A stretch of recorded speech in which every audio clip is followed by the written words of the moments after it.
അസ്സലാമലൈക്കും ഗൈസ്. ഇന്ന് നമ്മളിവിടെ ഉണ്ടാക്കാൻ വേണ്ടി പോകുന്നത് നല്ല ടേസ്റ്റി ആയിട്ടുള്ള ബീഫ് മക്രോണി പോളയാണ്. അതെങ്ങനെ ഉണ്ടാക്കുന്നത് നോക്കിയാലോ.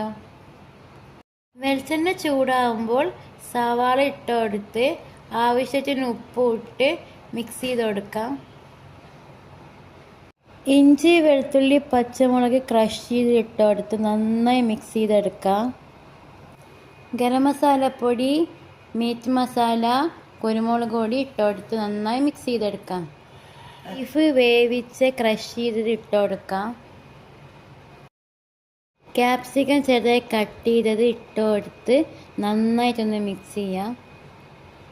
ചെറുതായി കട്ട് ചെയ്ത കറി ലീഫും മല്ലിയിലയും കൂടി ഇട്ടുകൊടുത്ത് നന്നായിട്ടൊന്ന് മിക്സ് ചെയ്തെടുക്കാം. അതിനുശേഷം ഒരു ബൗളിൽ 4 മുട്ട പൊട്ടിച്ചത് ഒഴിച്ചു കൊടുക്കാം. ആവശ്യത്തിന് ഉപ്പും കുരുമുളക് പൊടിയും ഇട്ട് കൊടുക്കാം. 4 ടേബിൾ സ്പൂൺ പാൽപ്പൊടി, 1/2 കപ്പ് പാല് ഒഴിച്ച് നന്നായിട്ടൊന്ന് മിക്സ് ചെയ്തെടുക്കണം. അതിനുശേഷം ബീഫ് മസാല ആക്കി വെച്ചത് ഇട്ട് കൊടുക്കാം. അതിനുശേഷം വേവിച്ച് വെച്ച മക്രോണി ഇട്ട് കൊടുത്ത് നന്നായിട്ടൊന്ന് മിക്സ് ചെയ്തെടുക്കാം. നോൺ സ്റ്റിക്ക് പാത്രം വെച്ച് അതിലേക്ക് ഗീ ഒഴിച്ചിട്ട് ഗീ നന്നായി ചൂടായി വരുമ്പോൾ മസാല കൂട്ടി ഇട്ട് കൊടുക്കാം.